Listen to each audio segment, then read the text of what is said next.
Hello students, welcome to शिक्षा में classes. पहला पार्ट है इसका कि अगर टेम्परेचर लिक्विड का फ़ारेनहाइट में दे रखा है, y की वैल्यू आप यहां 158 रख दो, y की जगह पे क्या रख दो 158, ये कह रहा है। और ड्रॉ करो इसका graph by taking the constant force as 3 unit. ये जो ग्राफ हम बनाते हैं उसकी जो स्ट्रेट लाइन आती है उस पर जो पॉइंट होते हैं वो उसके क्या होते हैं, सॉल्यूशन।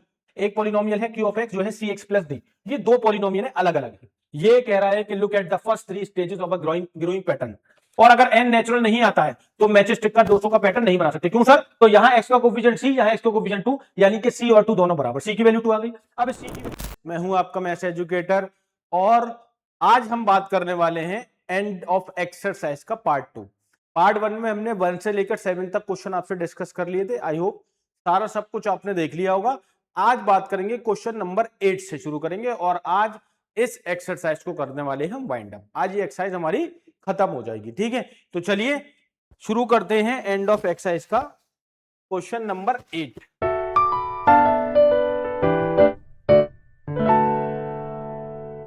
ये कह रहे हैं कि if the temperature of a liquid can be measure in kelvin unit as X के and in Fahrenheit as Y Fahrenheit. मतलब केल्विन में और फ़ारेनहाइट में हम टेम्परेचर को मेजर कर रहे हैं। तो जो रिलेशनशिप है इनके बीच में, the relation the relation between the two system of measurement of temperature is given by the linear equation this y is equal to 9 upon 5 x minus 273 plus का 32। ये पूरी एक इक्वेशन है जो फ़ारेनहाइट और केल्विन के बीच में आ रही है। पहला पार्ट है इसका कि अगर टेम्परेचर लिक्विड का फ़ारेनहाइट में दे रखा है, if the temperature of the liquid is 13 kelvin find the temperature of the liquid in Fahrenheit. अगर जो लिक्विड है उसका टेम्परेचर आपको केल्विन में पता है कि 313 केल्विन होगा, तो आपको यह बताना है कि हम अगर इसको फ़ारेनहाइट में बताएं तो कितना होगा। तो क्या करेंगे, ये इक्वेशन को यूज करेंगे जो हमें यहां गिवन है। y इज इक्वल टू, ये हम पहला पार्ट कर रहे हैं, y is equal to 9 upon 5 x minus 273 और प्लस का 32। ठीक है भाई, यहां पर जो हमारा फ़ारेनहाइट है वो y है और जो हमारा केल्विन है x है। मतलब x की जगह पर हम क्या वैल्यू रख देंगे, 313 केल्विन। x की वैल्यू कितनी है, 313। तो y हमें चाहिए, तो y is equal to 9 upon 5, x की वैल्यू 313 माइनस का 273 और प्लस का 32। y as it is 9 upon 5 as it is, minus करो तो कितना होगा 0, 11 और 7 4, 40 बचेगा और ये प्लस का 32। 5 से कैंसिल हो जाएगा 8 टाइम्स, y बचा, यहां 9 बचा, ब्रैकेट में 8 है और ये प्लस का 32 है। ठीक है, ये आ गया। इसके बाद अब आप आगे आ जाइए कि y is equal to 72 plus 32। तो ये हो जाएगा 2 और 2 4, 7 और 3 10, 104 फ़ारेनहाइट। मतलब ये हो गया कि अगर आप टेम्परेचर को केल्विन में ले रहे हैं तो उसका टेम्परेचर की वैल्यू 313 है, तो अगर इसी को आप फ़ारेनहाइट में बताओगे तो कितना होगा, 104 डिग्री फ़ारेनहाइट। समझ में आ गई है बात? तो this is the relation between kelvin and Fahrenheit. ये हो गया पहला पार्ट। अब आ जाओ दूसरे पार्ट पे। ये दूसरे पार्ट में कह रहे हैं कि भैया अगर टेम्परेचर 158 डिग्री फ़ारेनहाइट है तो केल्विन में वैल्यू क्या होगी। मतलब क्या हुआ, सेकंड पार्ट में अब y की वैल्यू आपको दे दी है 158 डिग्री फ़ारेनहाइट। तो अब आपको x की वैल्यू निकालनी है। इक्वेशन लगा दो आप वही, y is equal to 9 upon 5 x minus 273 और प्लस का 32। तो y is equal to 9 upon 5, y की वैल्यू आप यहां 158 रख दो, y की जगह पे क्या रख दो 158 और ये x माइनस 273 और ये प्लस का 32। सबसे पहले क्या करो, इस 32 को इधर लाके माइनस कर दो, तो ये हो जाएगा 158 माइनस का 32 is equal to 9 upon 5 x minus 273। 8 में से 2 माइनस करोगे 6 बचेगा और 15 में से 3 माइनस करोगे 12 बचेगा, 126 आ गया। कितना आ गया, 126। यहां क्या चल रहा है भैया, 9 अपॉन 5 है और ये x माइनस 273 है। उसके बाद 5 इधर क्रॉस मल्टीप्लाई में आएगा ये हो जाएगा 126, 5 इधर, और ये बचेगा इज इक्वल टू में 9 टाइम्स x माइनस 273। 9 को इसके डिनोमिनेटर में ले आओ, 126 इंटू 5 रहने दो, 9 डिनोमिनेटर में, ये बचेगा x माइनस 273। कोई दिक्कत नहीं होगी। 3 से इसको कैंसिल करो, 3 3 9, फिर 3 से कैंसिल करो, ये हो जाएगा 14 टाइम्स। ठीक है, 14 इंटू 5, और ये x माइनस 273, ये हो गया 70 माइनस 273, इधर ले आओ, यहां बचेगा x, माइनस इधर आके प्लस हो गया, 270 प्लस 40, 200, 340, 343। यानी कि भाई अगर टेम्परेचर फ़ारेनहाइट में 158 डिग्री फ़ारेनहाइट है तो उसका केल्विन में वैल्यू कितनी निकल कर आएगी, 343 डिग्री केल्विन। तो ये हमारा रिलेशन निकल कर आता है अगर हम केल्विन से फ़ारेनहाइट में या फ़ारेनहाइट से केल्विन में कन्वर्ट करते हैं। उसके लिए हमारे पास ये फॉर्मूला है, y is equal to 9/5 x minus 273 plus 32। इस फॉर्मूले को मेरे लाडलों याद रखना। क्लियर है बात? चलो नेक्स्ट क्वेश्चन।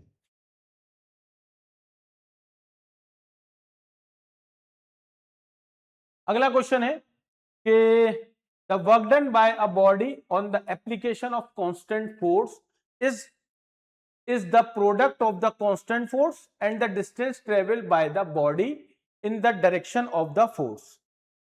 फिजिक्स में वर्क डन का फॉर्मूला पढ़ा होगा आपने, फोर्स इनटू डिस्प्लेसमेंट होता है। क्या होता है? Force into displacement. ठीक है, and the distance travelled by the body in the direction of the force. मतलब कोई भी चीज है, अगर हम उस पर फोर्स लगा रहे हैं और फोर्स लगाने की वजह से वो मूव कर जाती है, डिस्टेंस कर लेती है कवर कुछ ना कुछ, तो मतलब ये हुआ कि हमने कुछ ना कुछ वर्क किया। इसीलिए कहते हैं कि वर्क डन बराबर होता है हमारा फोर्स इनटू डिस्टेंस के या डिस्प्लेसमेंट के। Express this in the form of linear equation in two variable, work W and distance T। मतलब आपको इसको linear equation in two variable की फॉर्म में बताना है कि क्या होगा। तो जैसे कि आपको मालूम है वर्क डन बराबर होता है फोर्स इनटू डिस्प्लेसमेंट। ये हमारा वर्क डन है और दिस इज डिस्टेंस, और ये हमारा फोर्स है।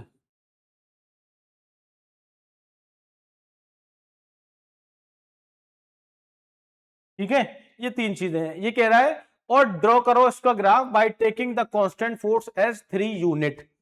इसका ग्राफ ड्रॉ करिए कि आपने कांस्टेंट फोर्स को 3 यूनिट मान लिया है, तो इसका ग्राफ कैसे बनाएंगे। तो अब मैं एक काम ये करता हूं भाई, लेट W को कंसीडर कर लेता हूं कि y है, और डिस्टेंस को कंसीडर कर लेता हूं कि x है, और फोर्स हमारा 3 यूनिट कांस्टेंट दे दिया।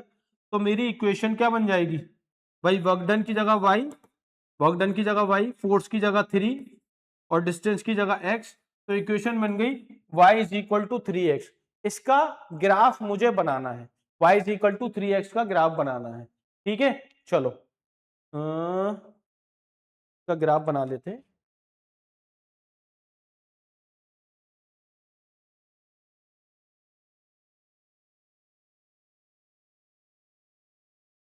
इसका ग्राफ बनाना है भैया हमें, y is equal to 3x का ग्राफ बनाना है। बना लेंगे, कोई दिक्कत नहीं है।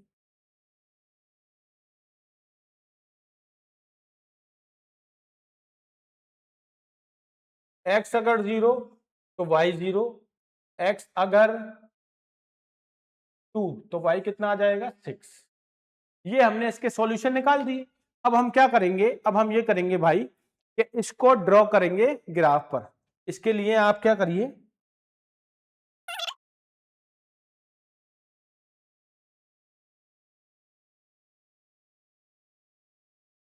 ठीक है, ये हमारा x है और ये हमारा y है, ये हमारा ओरिजिन है। अब हम यहां से ड्रॉ कर लेते हैं इसका ग्राफ आसानी से।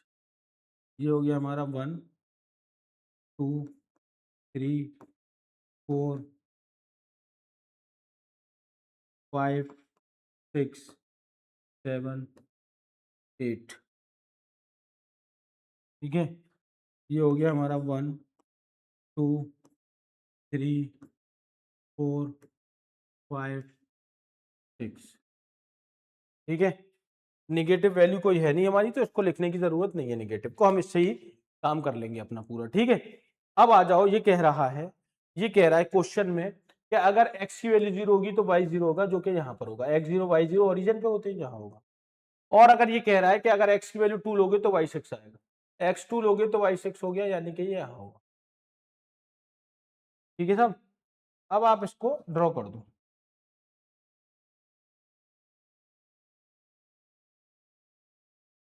ठीक है, इसको ड्रॉ कर लो आप यहाँ पे।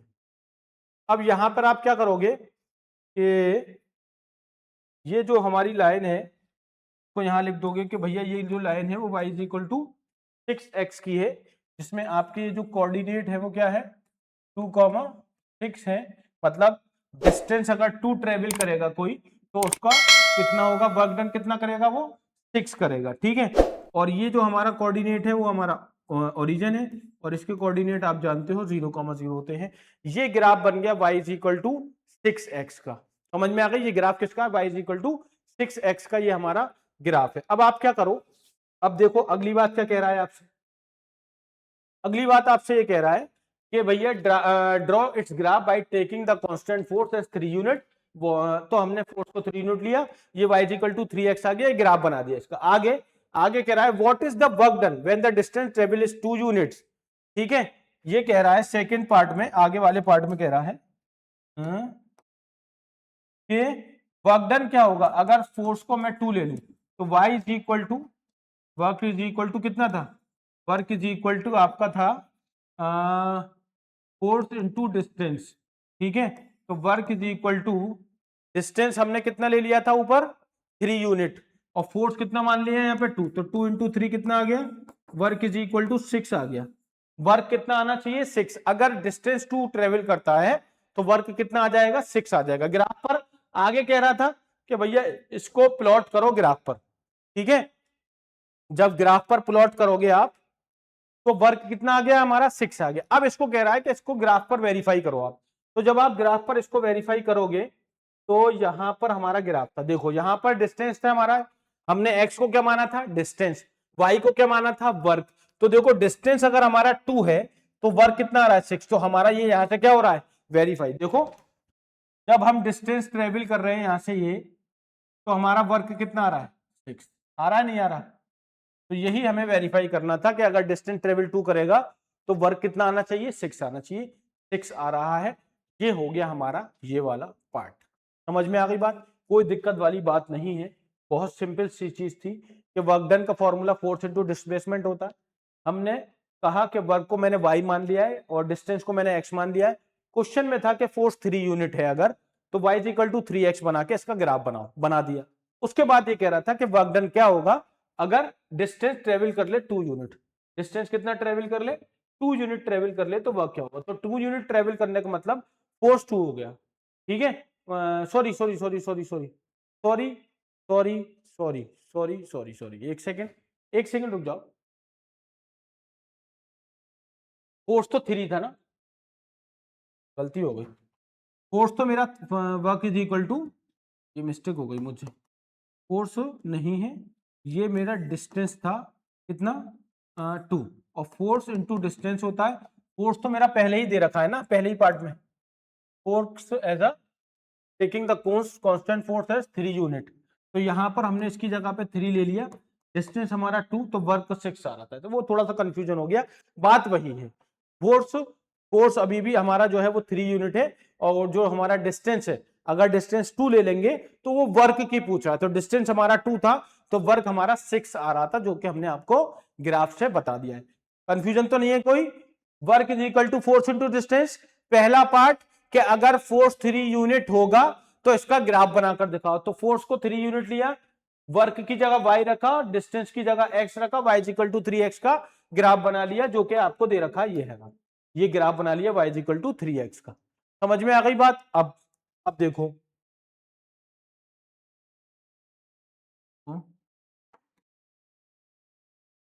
ठीक है, इसके बाद आगे क्या कह रहा था कि भैया वर्क डन क्या होगा अगर डिस्टेंस 2 यूनिट हो जाए, तो डिस्टेंस 2 यूनिट हो गया, फोर्स इंटू डिस्टेंस होता है, कांस्टेंट फोर्स 3 यूनिट था, डी की जगह 2 लगाया, वर्क 6 यूनिट आना चाहिए। इसको वेरीफाई करना था ग्राफ पर प्लॉट करके, तो ग्राफ पर प्लॉट हमारा हुआ है कि डिस्टेंस 2 है तो वर्क कितना आ रहा है, समझ में आ गई बात, बस ये है। ठीक है, चले आगे आप, चलिए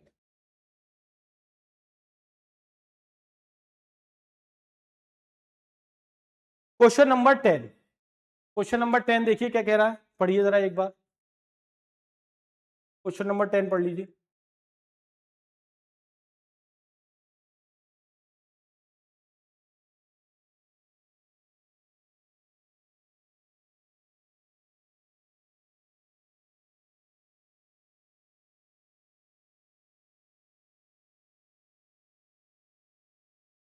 The graph of a linear polynomial px passes through the point 1,5 and 3,11।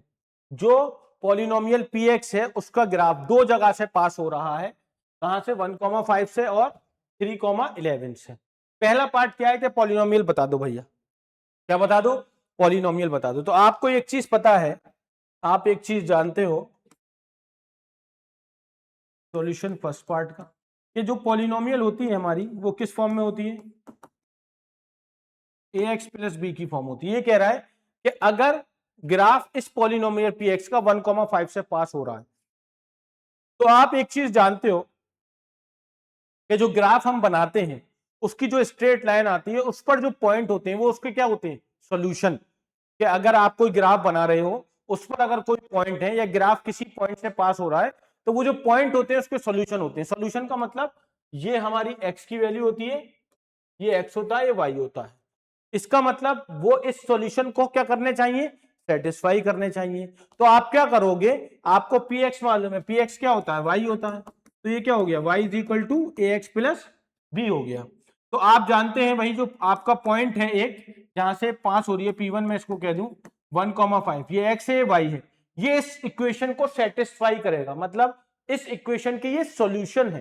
तो मैं y की जगह 5 डाल रहा हूं, x की जगह 1 डाल रहा हूं, तो ये आ गया आपका 5 is equal to a plus b, this is equation. ये हमारी एक इक्वेशन बन गई। कैसे बन गई भैया, कि 1,5 इसके सॉल्यूशन थे, तो 1,5 को हम इक्वेशन की जगह पर x और y की जगह पर ले जाकर रख देंगे। तो ये याद रखना, जब कोई ग्राफ किसी पॉइंट से पास होता है तो वो पॉइंट उस ग्राफ के उस इक्वेशन के सॉल्यूशन होते हैं। अब दूसरा क्या है, एक और पॉइंट है 3,11, वो भी यहां से पास हो रहा है, इसको मैं P2 कह देता हूं, जो कि 3,11 है। ये x और ये y, इसको भी उठा के रख दो यहाँ, y की जगह 11 रख दो, x की जगह रख दो 3, और ये प्लस का b, तो ये बन जाएगा 11 is equal to 3a plus b, this is equation 2। Solving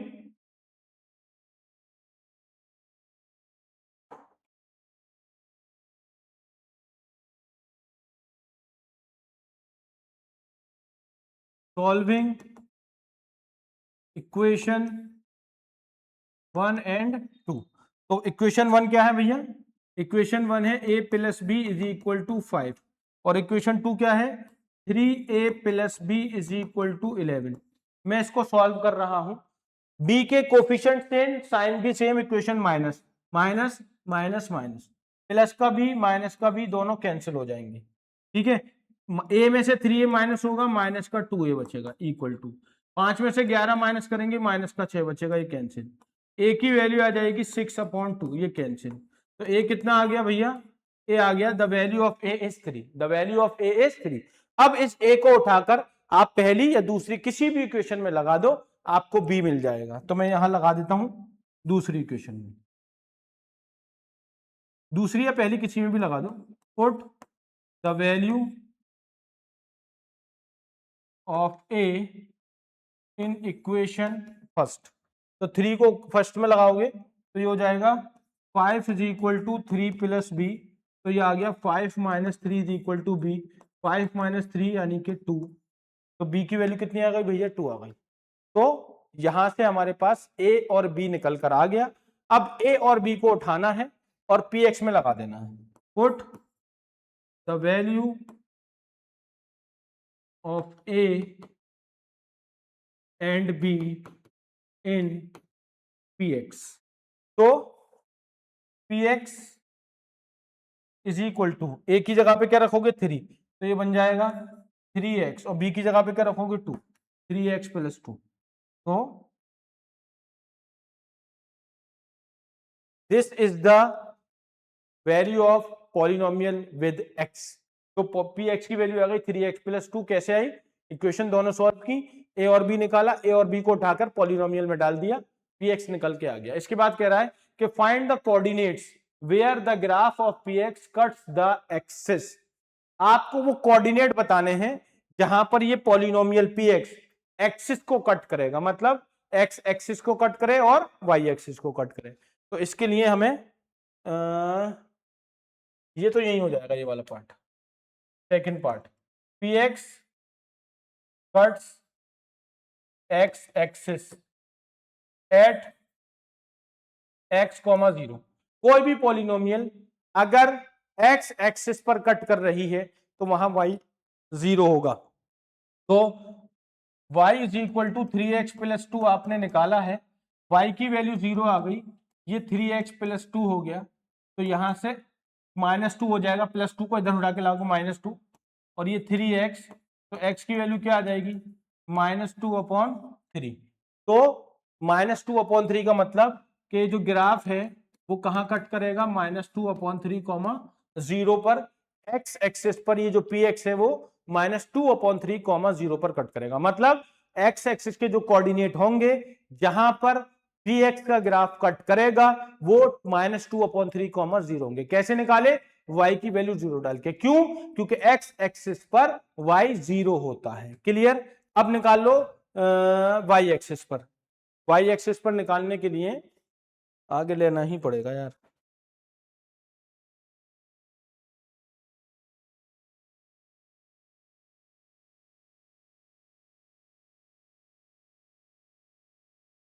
जब आप आगे ले लोगे यहां पर अगले पार्ट पर, तो इसमें देखो क्या था, px, हाँ px cut y axis at 0, y axis पर x की वैल्यू क्या हो जाती है, 0 हो जाती है। तो अब यहां पर जो पॉलिनोमियल था हमारा वो क्या था, 3x प्लस 2।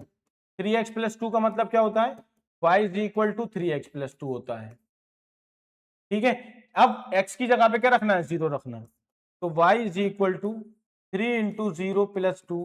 तो y इज इक्वल टू कितना आ गया मेरे बेटे, y इज इक्वल टू आ गया 2। यानी कि px cuts y axis at 0, 2। तो एक ये पार्ट हो गया हमारा कि हमने ये बता दिया कि पॉलिनोमियल x एक्सिस पर कहां कट करेगा और पॉलिनोमियल y एक्सिस पर कहां कट करेगा। अब तीसरा पार्ट कह रहा है कि इसका ग्राफ बनाकर दिखा दो, draw the graph of px and verify your answer. भाई ग्राफ बनाने पर ये पता चल जाएगा कि x एक्सिस पर कहां कट कर रहा है और y एक्सिस पर कहां कट कर रहा है। तो ग्राफ बना लेते हैं, कोई दिक्कत वाली बात नहीं है। आ जाओ ग्राफ बना लेते हैं।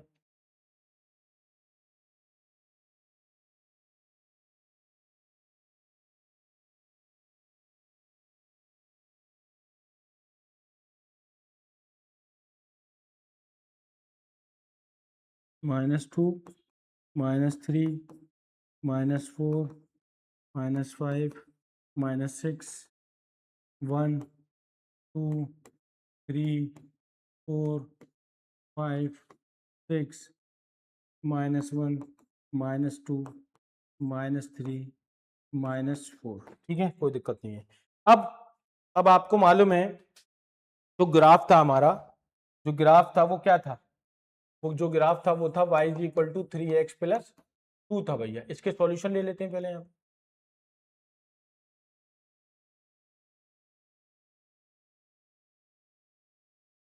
सॉल्यूशन x और ये y, x की जगह पर जैसे 0 डाला y कितना आ गया, 2 आ गया।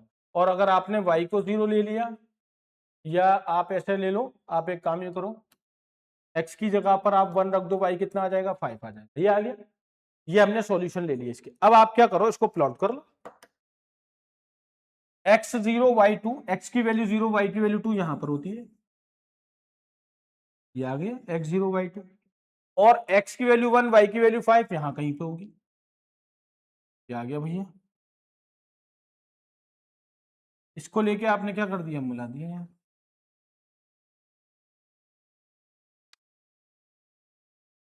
ये जो कोऑर्डिनेट है हमारा, ये हो गया 1,5, ठीक है।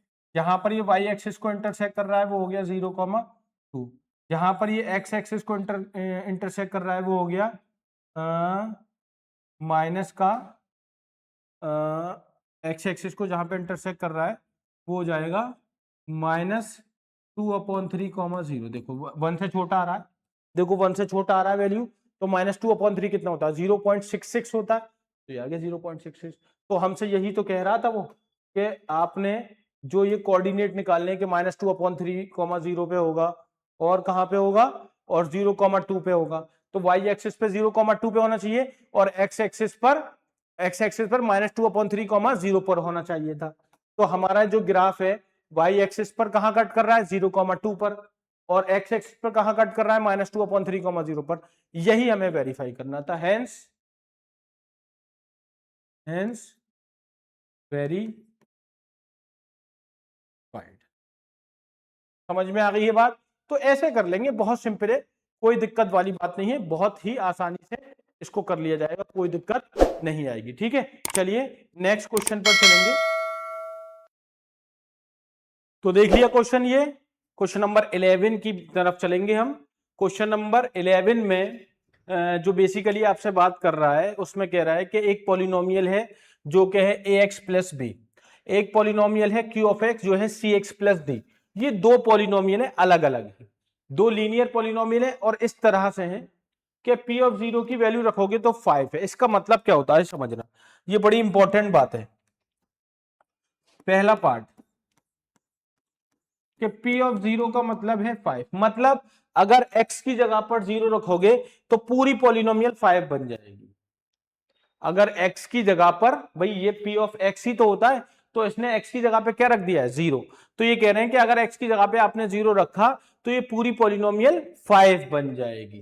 तो आप यहां पर रख दो p of 0 is equal to 5 का मतलब p ऑफ 0 की वैल्यू 5, ऐसे आ जाओ आप, p ऑफ 0 x की जगह पर 0 और ये प्लस का 5, और p ऑफ 0 की वैल्यू कितनी है, 5, तो 0 प्लस b, ये b है, तो b प्लस 0 b ही हो गया। तो b की वैल्यू आपके पास बहुत ही सिंपल तरीके से कितनी आ गई है, 5 आ गई है। कितनी आ गई, 5, मतलब अगर x की जगह पर 0 रखोगे आप तो b आपको 5 मिल जाएगा। ये क्लियर हो गई, ठीक है।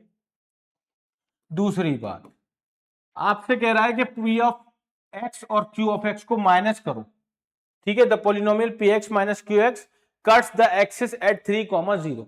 तो सबसे पहला काम यह है कि आप px माइनस qx निकाल दो। जब आप px माइनस qx निकालोगे तो ये हो जाएगा ax प्लस का b माइनस cx प्लस का d, ठीक है। जब आप ऐसा करोगे तो ये हो जाएगा भाई ax प्लस b, ये अंदर जाएगा माइनस cx माइनस का d। x को एक साथ ले लो,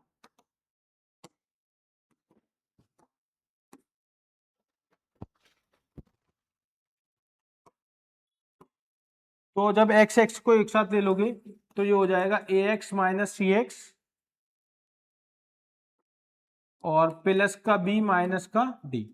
x कॉमन करो, a minus c plus b minus d हो गया। ये क्या कह रहा है कि px minus qx x axis को 3,0 पर कट कर रहा है। मतलब क्या हुआ कि x की जगह पर आप क्या डाल दोगे, 3 डाल दोगे, x की जगह पर क्या डाल दोगे, 3 डाल दोगे।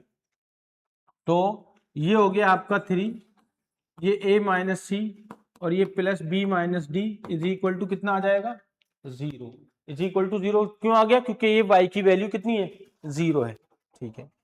b की वैल्यू कितनी निकाली थी आपने, 5 निकाली थी, तो ये बन जाएगा 3a माइनस 3c प्लस का 5 माइनस का d इक्वल टू 0। इसको इक्वेशन 1 मानेंगे क्योंकि यहां से आपको कुछ भी नहीं मिला है। भाई x की जगह पे 3 डाल दिया, y की जगह पर 0 डाल दिया और b को 5 रख दिया, एक इक्वेशन मिल गई जो कि हमने यहां पर लिख दी। अब कह रहा है कि अगर px का और qx का सम करें तो वो बराबर है 6x प्लस 4 के, तो x की वैल्यू क्या होगी? ठीक है, कोई दिक्कत नहीं है। तो p of x plus q of x बराबर है 6x प्लस 4 के। p ऑफ x जो है मेरा वो ax प्लस b है, ये cx प्लस d है, और ये 6x प्लस 4 है। यहां से और यहां से x को कॉमन लो और a प्लस बी लिख दो, और यहां पर a प्लस सी लिखो, सॉरी, यहां से x common, a plus c, क्या बचा? b plus d is equal to 6x plus 4।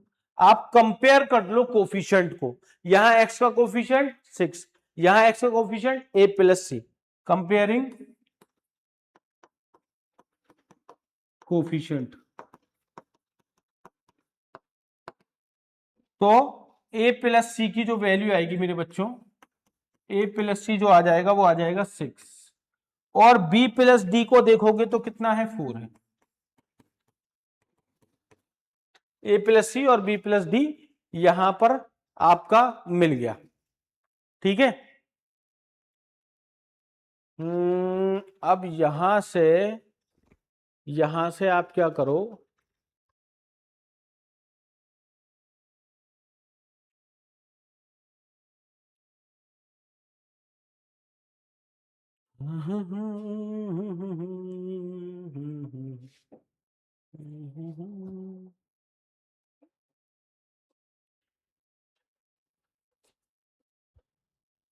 A plus सी और B plus D, 3a minus 3c की जगह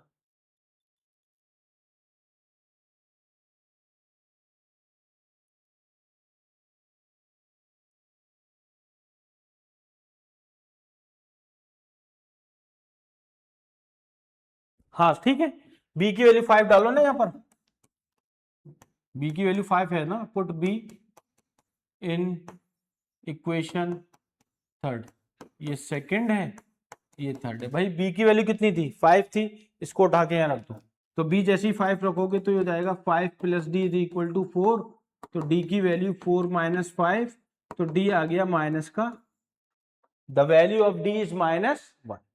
अब d की वैल्यू -1 आ गई, b की वैल्यू आपको पता है, a प्लस सी कितना है? 6।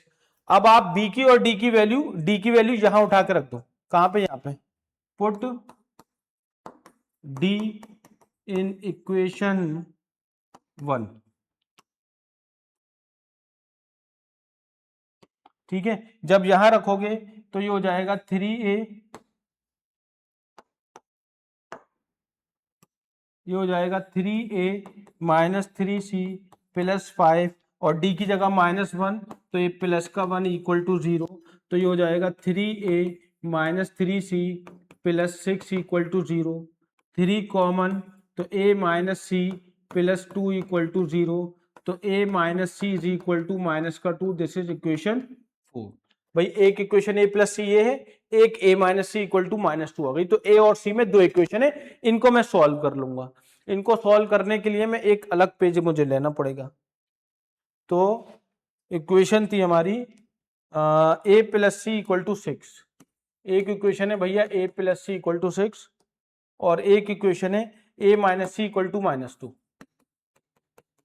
इन दोनों को सॉल्व करोगे तो plus c minus c cancel, a plus a 2a, 6 minus 2 4, ये cancel, the value of a is 2।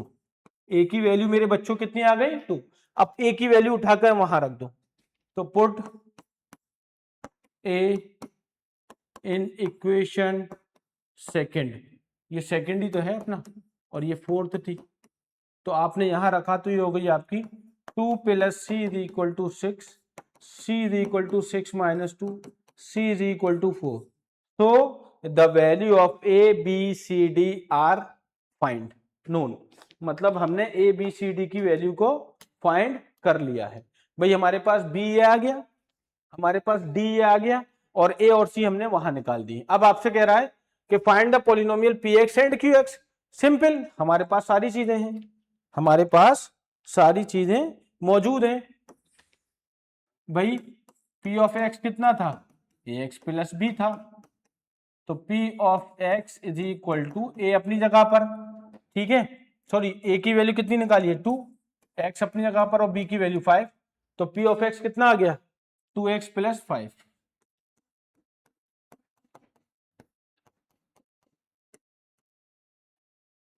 इसके बाद q ऑफ एक्स कितना था, सी एक्स प्लस डी था, तो q ऑफ एक्स, c की वैल्यू कितनी है 4, 4x, d की वैल्यू कितनी आई थी -1, तो दिस इज दी qx। तो भैया ये सारे पार्ट हो गए जिसमें हमने px निकाल दिया, qx निकाल दिया। मेन पार्ट हमारा यही था, हमसे पूछ रहा था क्या क्या चीजें पूछ रहा था कि p0 पर वैल्यू 5 है तो b निकल के आया, px माइनस qx 3 है, 0 पे कट कर रहा था तो ये इक्वेशन निकल के आई, px प्लस qx को इसके बराबर रखा तो d निकल के आया, d निकल के आ गया, b गिवन पहले ही निकाल दिया था, d की वैल्यू सब्स्टिट्यूट की यहाँ पर तो एक नई इक्वेशन बनी, नई इक्वेशन बनने के बाद इसके साथ सॉल्व किया तो ए सी निकल के आया, ए और सी निकल के आ गया, मतलब ए बी सी डी चारों निकल गए। यहाँ हमें पी एक्स क्यू एक्स निकालना था, इसको सब्स्टिट्यूट कर दिया, आंसर आ गया। समझ में आ गई है बात, बहुत बढ़िया। चलिए नेक्स्ट क्वेश्चन,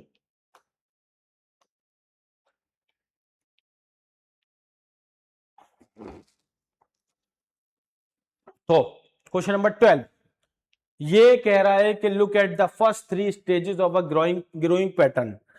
1 2 3 ये 3 स्टेजेस आपको दे रखी है एक पैटर्न की, पैटर्न ऑफ हेक्सागन्स। ये हेक्सागन्स का पैटर्न है जो बना हुआ है मैचस्टिक से। किससे बना हुआ है, मैचस्टिक से। A new hexagon gets added at every stage, एक नया हेक्सागन हर एक स्टेज पे ऐड होता चला जाता है। जैसे एक यहां पर है, यहां 2 हो गई, यहां 3 हो गई, ठीक है। तो आपको ये बताना है with the last hexagon of the previous stage, ठीक है। Draw the next two stage of the pattern, how many matchstick will be required at these stages. मतलब ये कह रहा है कि आपको 2 नए हेक्सागन्स और क्रिएट करने हैं, तो कर लेंगे, कोई दिक्कत वाली बात नहीं है भाई। यहां से एक हेक्सागन और क्रिएट कर लो, इससे ऐड कर लो,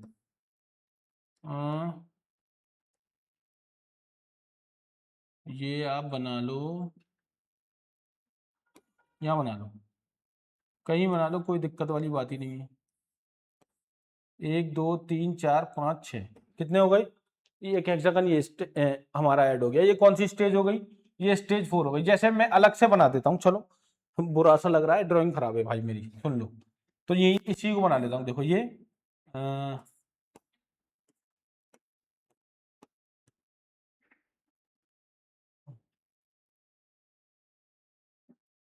ये आया, ये आया, ये आया और ये आ गया, ठीक है। 1 2 3 4 5, 1 2 3, 1 2 3 4 5 6, 1 2 3 4 5 6, ठीक है। इसके बाद ये इसमें ऐड हुआ है, ये आ गया और भैया ये आ गया और ये आ गया और ये आ गया और ये आ गया, ठीक है। एक यहाँ पर इसमें एक और ऐड हुआ है, ये आ गया, ये आ गया, ये आ गया, ये है, ये है, ये, ठीक है। मैं यहां से एक और ऐड कर देता हूं,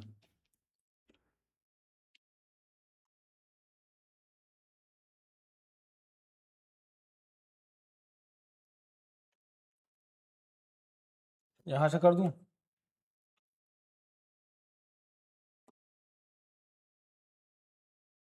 1 2 3 4 5 6, ठीक है। एक ये ऐड हो गया, ये स्टेज 4 हो गई, क्या हो गई, स्टेज 4 हो गई। एक और ऐड करना है, एक और ऐड कर दूं तो फिर दोबारा बनाना पड़ेगा, यही ऐड कर दे रहा हूं, ठीक है। स्टेज 4 ये हो गई, सही से बना लो यार थोड़ा सा, देखो यहां अगर बनाऊंगा तो ये हो गया, ये हो गया, ये हो गया, ये हो गया, ये हो गया भाई। 1 2 3 4 5 6, ये स्टेज 4 है आपकी। कौन सी स्टेज है, स्टेज 4 है, ठीक है। एक और बनाना है, आप बना लेना, इसको ड्रॉ कर लेना, इसी साइड को ले लेना या इससे आगे वाली साइड को ले लेना, दोबारा ये बनाना पड़ेगा वरना मुझे एक और बनाना है। बेसिकली देखो यहां एक था, यहां दो, इस साइड को ऐड करके बना दिया, फिर यहां किसी को भी ऐड कर लो, वो कोई दिक्कत नहीं है, बस एक साइड कनेक्टेड रहनी चाहिए। जैसे कि ये दूसरा जो बनाया है इसकी ये दोनों साइड कॉमन है, दूसरे से तीसरा बनाया है इसकी ये साइड कॉमन है, तो मतलब हर एक नया जो बनेगा उसकी एक साइड कॉमन होगी उन नए वाले में, ठीक है। तो कोई दिक्कत नहीं है, जैसे मैंने इससे ये बनाया तो 1 2 3 ये बना हुआ था, मैंने ये वाली साइड कॉमन ली, तो 1 2 3 4 5 6, 6 साइड हो गई, हेक्सागन बन गया। अब आते हैं इस पर के draw the next two stages of the pattern, how many match stick will be required at these stages.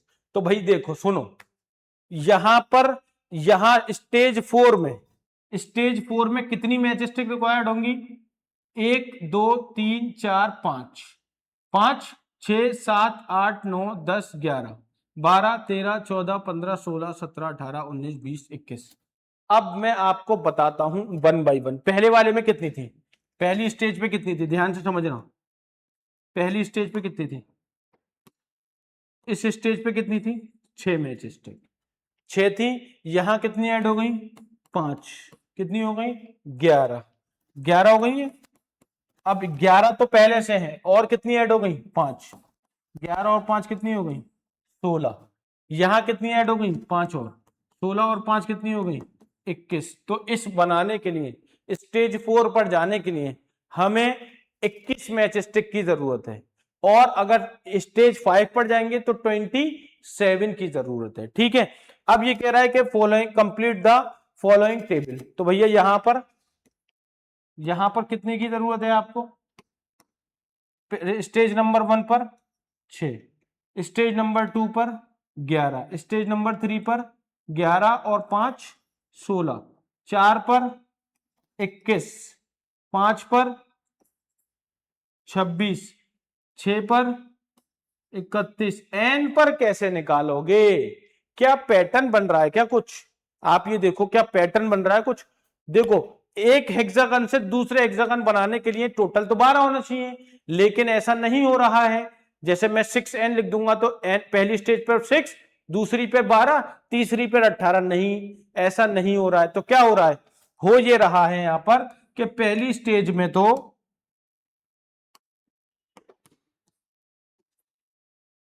Pattern ये है कि भैया 6 तो है पहली स्टेज में, लेकिन जैसे ही हम दूसरी स्टेज पर जाते हैं तो 6 प्लस 5 और एक n-1 स्टेजेस हो जाती हैं, मतलब n-1 मैच स्टिक और चाहिए हमें। मतलब अगर मैं दूसरी स्टेज पर जाऊंगा तो n की जगह 2 आ जाएगा, क्योंकि दूसरी स्टेज है, पहली स्टेज तो यही है 6 चाहिए, लेकिन दूसरी स्टेज में मुझे 12 मैच स्टिक नहीं चाहिए, 12 मैच स्टिक से नहीं बन रहा, वो 12 से एक कम से बन रहा है, तो 6 तो मेरे पास ऑलरेडी है, तो 5 इंटू एन नहीं कर सकता, ठीक है, क्योंकि वो n की वैल्यू मुझे 1 से शुरू करनी होती है। तो मैं यहां पर क्या करूंगा, 5 इंटू n-1 कर दूंगा, तो ये क्या बन जाएगा देखो, 6 + 5n-5, 6 - 5 1, तो ये क्या बन जाएगा 5n+1। तो ये स्टेज है आपकी एन स्टेज पर, एन स्टेज हम निकाल देंगे, देखो एन स्टेज के लिए है। अब देखो एन की वैल्यू 1 रखूंगा तो 5+1 पहली स्टेज, एन की वैल्यू 2 रखूंगा, 5 × 2 = 10+1 दूसरी स्टेज, एन की जगह 3 रखूंगा, 5 × 3+1 16 थर्ड स्टेज, एन की जगह 4 रखूंगा, 5 × 4 = 20+1 21, यानी कि 4 स्टेज। तो एन क्योंकि नेचुरल नंबर होता है भैया, तो एन हमारा 1 से शुरू होगा, और अगर एन 1 से शुरू होगा तो वही पैटर्न बनना चाहिए। तो अगर मैं एन को यहां पर 1 रखूंगा तो देखो एन का मतलब 1 यानी पहली स्टेज, तो मिल गया पहला पैटर्न, एन का मतलब 2 यानी कि सेकंड स्टेज, तो मिल गया दूसरा। तो ये है मसला इसका, समझ में आ गई ये बात। तो ये था हमारा क्वेश्चन का तरीका इस तरह से। अब आप इसको यहां लिख दीजिए कि ये है भैया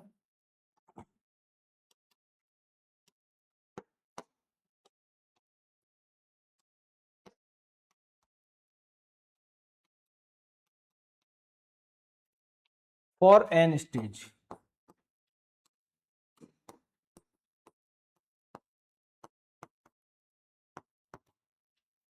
फॉर एन स्टेज के लिए हमने ये निकाल दिया। ठीक है, चले आगे।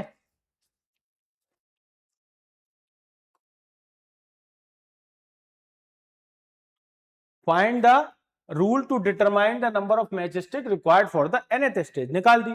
How many match stick will be required for the 15 stage of the pattern, हम निकाल चुके हैं भाई। थर्ड वाला मैं निकाल चुका हूं, कितना, 5n + 1 for nth stage, for nth stage 5n + 1। ठीक है, how many match stick will be required for 15 stage, 15th stage के लिए कितनी रिक्वायर्ड होंगी, 15 स्टेज यानी कि 5 × 15 + 1 75 + 1 यानी कि हमें रिक्वायर्ड होंगी यहां पर 76 match stick for which stage, 15th stage के लिए। ठीक है, can 200 match stick form a stage in this pattern, justify your answer. क्या अगर मेरे पास 200 मैच स्टिक हैं तो क्या ये मैं पैटर्न बना सकता हूं भाई? अब ये डिपेंड करेगा कि मेरे पास जो nth स्टेज आई है, अगर उस nth स्टेज को मैं 200 के बराबर रखूं तो n की जो वैल्यू आए वो नेचुरल नंबर निकल कर आ जाए। अगर n की वैल्यू नेचुरल नंबर निकल कर आती है, दैट मींस हम 200 मैच स्टिक का एक पैटर्न बना सकते हैं। और अगर n नेचुरल नहीं आता है तो मैच स्टिक का 200 का पैटर्न नहीं बना सकते। क्यों sir?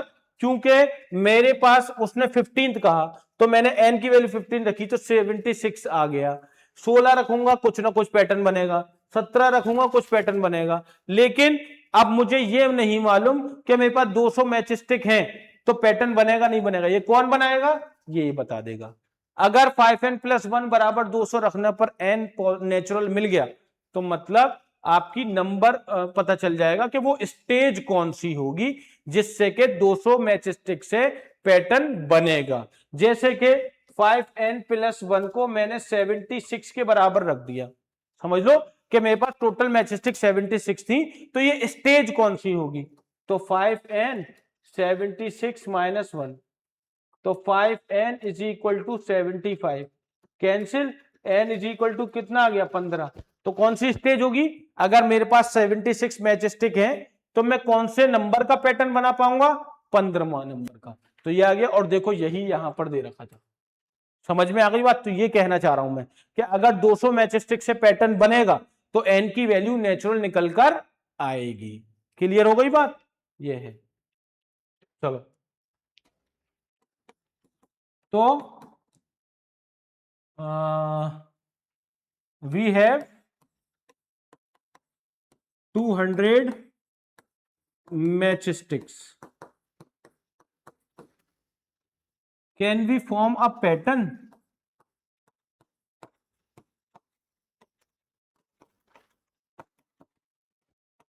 Let's check it. Let's check. तो 5n + 1 = 200, 5n + 1 = 200, 5n = 200 - 1, 5n = 199, n = 199/5। तो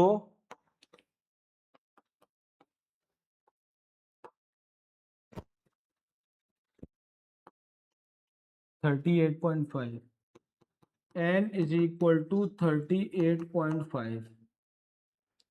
नो नो वी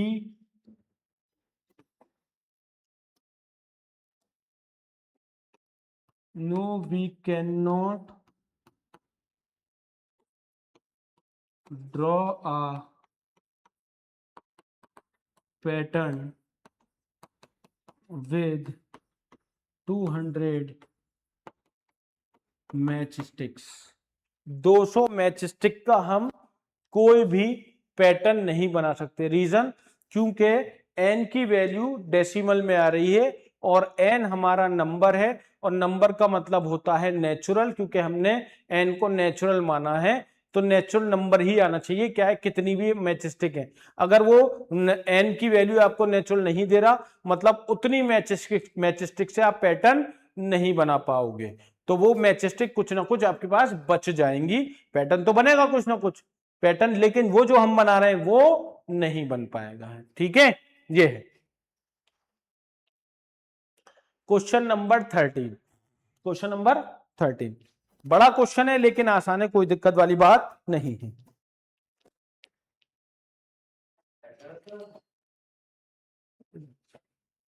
तो ये है आपका क्वेश्चन नंबर 13। तो 13 वाला जो पार्ट है आपका, वो ए एक्स प्लस बी और सी एक्स प्लस डी, जैसे हमने इससे पहले वाले क्वेश्चन में किया था, जिसमें दो लीनियर पॉलिनोमियल आपको दे रखी थी, ए एक्स प्लस बी और सी एक्स प्लस डी। उसमें जो हमारा पार्ट था, वो पार्ट हम जो देख रहे थे वहां पर, उसमें दो वैल्यूज हमें दे रखी थी। मतलब एक में ये कहा था कि P x minus Q x अगर आप करोगे, तो वो जो एक्स एक्सिस पे कट करेगा आपको, वो 3,0 पर करेगा। दूसरा ये था कि अगर पॉलिनोमियल का आप सम करोगे, पॉलिनोमियल का अगर आप सम करोगे, तो वो 6x+4 के बराबर होगा। यहां पैटर्न थोड़ा सा कुछ अलग है। अभी करते हैं इसको शुरू। पानी पी लें यार।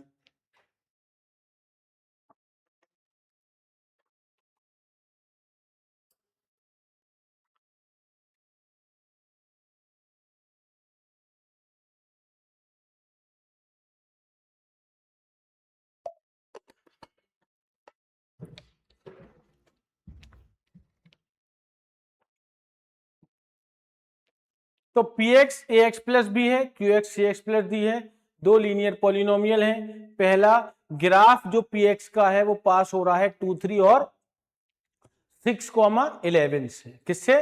2 3 और 6,11 से।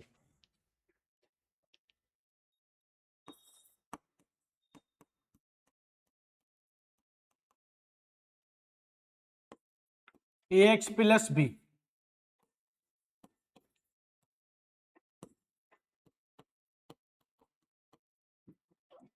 और क्यू एक्स से अपना 6x प्लस डी। अगर P ऑफ x और क्यू एफ एक्स से ये ग्राफ पास हो रहा है आपका, पी एक्स से 2 3 और 6,11 से, तो मैं पहले ही बता चुका हूं आपको ये बात कि अगर कोई पॉलिनोमियल है और वो किसी पर्टिकुलर पॉइंट से पास हो रही है, इसका मतलब जिस पॉइंट से वो पास हो रही है वो उसके सोल्यूशन है, तभी तो उससे पास होती जाएगी। भाई हम ग्राफ बनाते हैं, कैसे बनाते हैं? जो सोल्यूशन होते हैं वही तो हमारे पॉइंट होते हैं, उनको मार्क करते हैं, एक लाइन ज्वाइन कर देते हैं।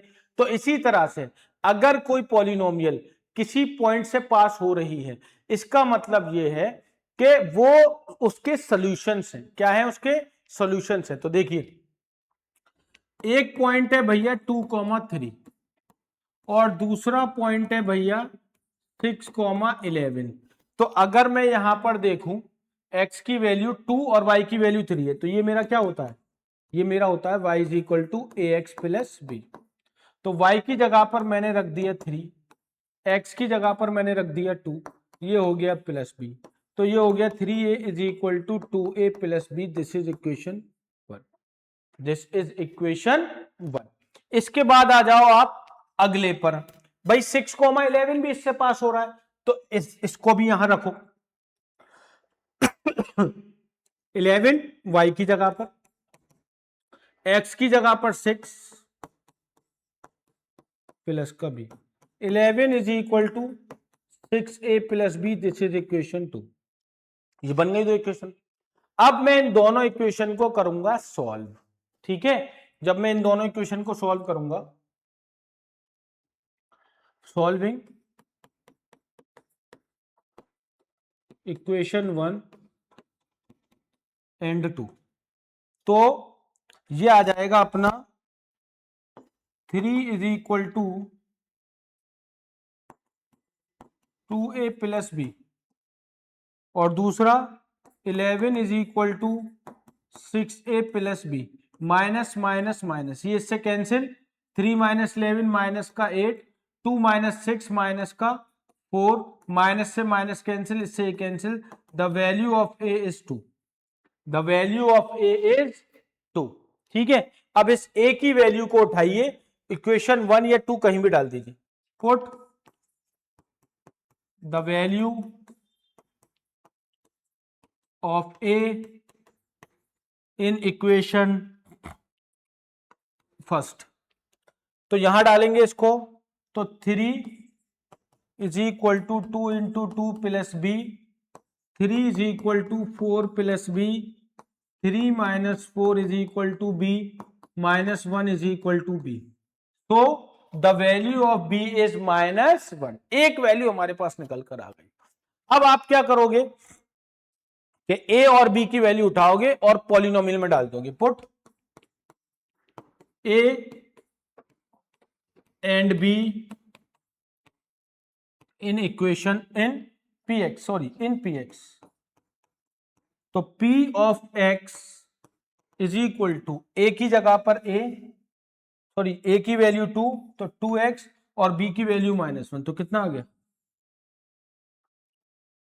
P of x is equal to 2x -1। Simple simple, बहुत सिंपल है, कोई दिक्कत नहीं है। पॉलिनोमियल px निकाल दिया हमने। इसके बाद क्या कह रहा है कि graph, the graph of px passes through the point is, the graph of qx passes through the point 4, -1। अब जो qx का ग्राफ है वो कहां से पास हो रहा है भैया? 4, -1 से पास हो रहा है। किससे? 4, -1 से। तो आइए इसके लिए आगे जाना पड़ेगा। जो qx है आपके पास, जो qx है आपके पास वो cx प्लस डी है, और जो qx का ग्राफ है, जो qx का ग्राफ है वो पास कहां से हो रहा है? 4, -1 से। ठीक है, पासेस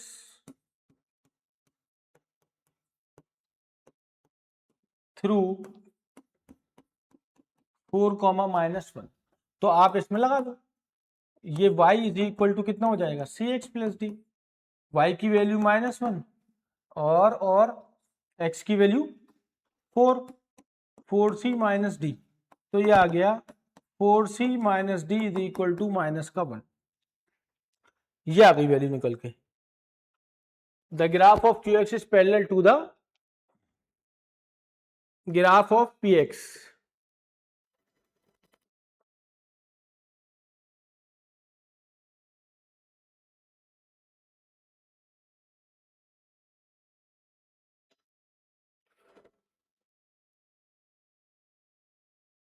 इसके बाद क्या कह रहा है? इसके बाद इसने एक लाइन कही है कि ग्राफ जो होगा qx का वो पैरेलल होगा किसके? px के। किसके पैरेलल होगा भैया? px के पैरेलल होगा। अब एक चीज यहां से बड़ी इंपॉर्टेंट है समझने वाली, कि मैं यहां पर लिखूंगा px कितना आया है मेरा? 2x-1, ठीक है, और qx क्या था मेरा? cx प्लस डी था भैया। ये px की, ये px है, ये qx है। अगर किसी का भी ग्राफ, किसी भी दो इक्वेशन का, किसी भी दो पॉलिनोमियल का अगर ग्राफ पैरेलल है, that means slope of their polynomial are equal. मैं बता चुका हूं आपको कि अगर दो लाइंस पैरेलल हैं तो उनके ग्राफ बराबर होंगे। तो ये क्या कह रहे हैं? इस लाइन का ग्राफ और इस लाइन का ग्राफ दोनों पैरेलल हैं, मतलब इन दोनों के स्लोप कैसे होंगे? बराबर होंगे। तो इसका स्लोप क्या है? स्लोप ऑफ px क्या है? 2, और स्लोप ऑफ qx क्या है? भाई स्लोप क्या होता है? x का कोफिशिएंट, और यहां पे qx का स्लोप क्या है? c। तो if lines are parallel, slope are equal,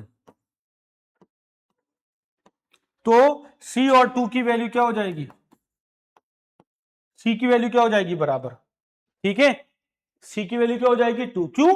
क्यों हो गया ऐसा? क्योंकि इनके लाइंस पैरेलल है, इनके ग्राफ पैरेलल हैं। तो जब ग्राफ पैरेलल होते हैं तो स्लोप बराबर होते हैं, और स्लोप क्या होता है? x का कोफिशिएंट। तो यहां x का कोफिशिएंट c, यहां x का कोफिशिएंट 2, यानी कि c और 2 दोनों बराबर। c की वैल्यू 2 आ गई। अब इस c की वैल्यू को उठा के यहां लगा दो। Put the value of c in equation third. Put the value of C in equation 3। तो जैसे ही यहां लगाओगे 4 × 2 माइनस का D equal to -1, 8 minus D -1, 8 + 1 is equal to D. इसको इधर ले उसको उधर ले गए तो डी की वैल्यू कितनी आएगी भाई 9। डी की वैल्यू कितनी आ गई 9। अब डी भी पता है सी भी पता है। अब देखो क्या पूछ रहा था ये, the graph of its parallel if this, find the polynomial p x Q x. अब आपने क्या किया कि इन दोनों पॉलिनोमियल को फाइंड करना है, तो इन दोनों पॉलिनोमियल को लिख दीजिए भाई। पी एक्स तो आप लिख चुके हो, कौन सा पार्ट था ये, थर्ड, हाँ। The graph of Q x parallel, find the polynomial of p x and Q x. तो पी एक्स तो आ गई हमारे पास, क्यू एक्स क्या हो जाएगी, क्यू ऑफ एक्स थी हमारे पास भैया सी एक्स प्लस डी। सी को हम निकाल चुके हैं 2 और डी को हम निकाल चुके हैं 9। तो क्यू एक्स आ गई हमारे पास 2x + 9 और पी एक्स हमारे पास ये थी। ठीक है, ये हो गया। अब इसके बाद क्या थी इसमें बात, P X also find the coordinate of the point where these line meets the X axis. आपको इन दोनों पॉइंट लाइन के, इन दोनों पी एक्स के और क्यू एक्स के वो कोऑर्डिनेट बताने हैं जहां पर ये एक्स एक्सिस से मीट करते हो। ठीक है, बता देंगे यार, हमें क्या दिक्कत है।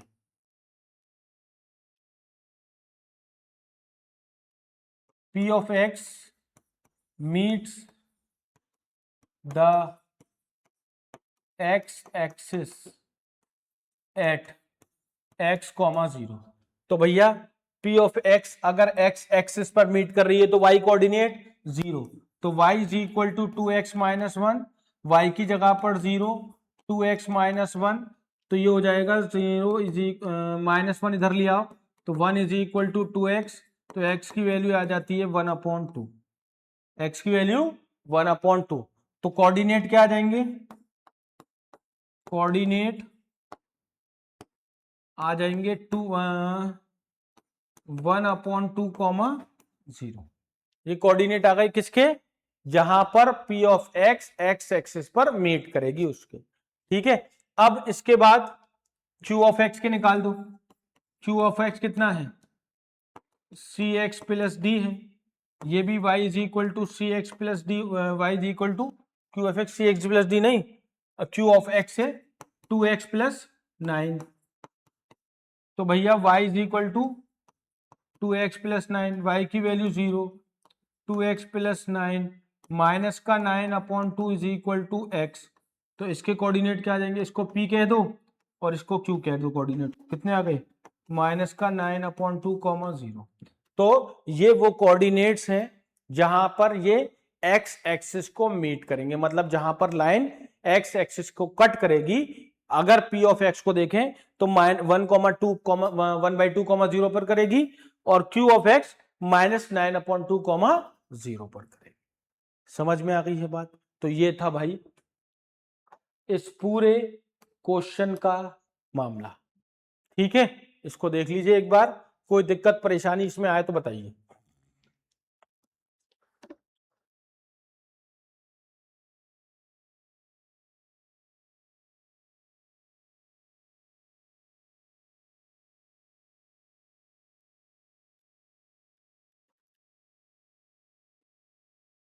चले आगे।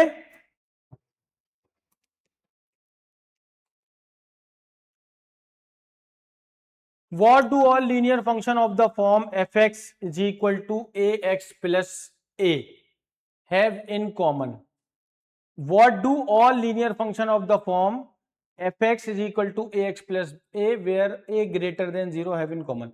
जो भी लीनियर इक्वेशन इस फॉर्म में होंगी उनमें कॉमन क्या होगा, क्या कॉमन है उनमें, जो भी लीनियर इक्वेशन इस फॉर्म में, ये कह रहा है ना कि what do all linear equation of the form have in common, तो इनमें कॉमन क्या आ रहा है। तो अगर आप इसको देखें इस फंक्शन को,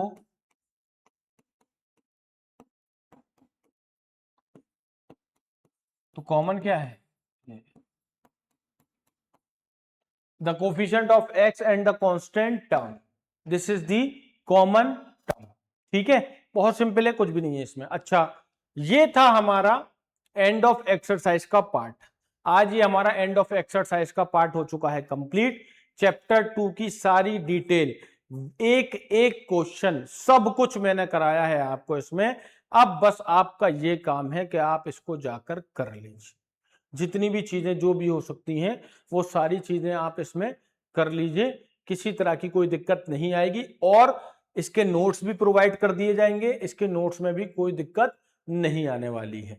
नोट्स आप देख लेना जाकर, पहले लेक्चर देख लो, फिर नोट डाउनलोड कर लो। व्हाट्सएप चैनल पर मिल जाएंगे हमारे, और टेलीग्राम पर मिल जाएंगे, कहीं पर भी डाउनलोड कर लो। पूरा का पूरा नोट जो हमने यहाँ पर पढ़ाया है वो हर एक वीडियो का वो अलग से आपको पूरे नोट्स इसके प्रोवाइड हो जाएंगे। तो इसी तरह से सारे चैप्टर को हम अपने चैनल पर रखेंगे। आप देखिए, मेहनत कर रहे हैं आपके लिए, नई बुक है, नया काम है पूरा, आपके लिए भी टफ है थोड़ी सी, इसीलिए एक एक चीज बताई जा रही है। तो आप लोग जितना हो सके हमारे चैनल को शेयर कीजिए, अपने दोस्तों को बताइए। पूरा का पूरा कंटेंट क्लास 9 का ईच सब्जेक्ट सब कुछ यहाँ पर अपलोड किया जाएगा आप लोगों के लिए। आप जितना हो सके इस चैनल को शेयर कीजिए और अपने फ्रेंड सर्कल में बताइए, अपने स्कूल में बताइए, ठीक है, अपने रिलेटिव में बताइए। जितना हो सकता है आप शेयर और लाइक कीजिए। अगर किसी तरह की कोई इसमें दिक्कत आ रही है, किसी भी कंसेप्ट को समझने में कोई दिक्कत आ रही है, तो जरूर कमेंट सेक्शन में बताइए। Thank you so much.